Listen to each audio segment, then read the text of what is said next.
wiring on this C-10 is a lot easier than on the Bronco. I do have some red taillight wires going to the back here. I actually have these stickers still on there, but the lights are hooked up here. I use these little 3mm LEDs, got like a 50 pack of them. Got plenty of extras of those. You just ran up the 2 wires up there, and they're both full time. This one does not have any switching or anything like that on the lights, but they are set up with direct power this direction because they're hooked up into the bottom ones down here.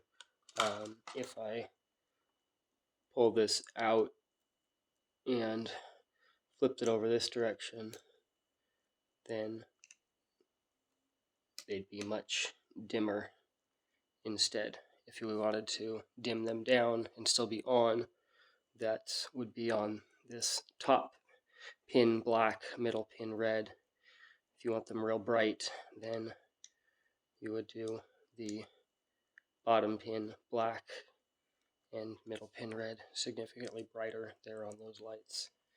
I've got the 900 mAh battery on this one, which barely fits underneath this here. It gives it a little bit more weight, though, more runtime with these extra lights.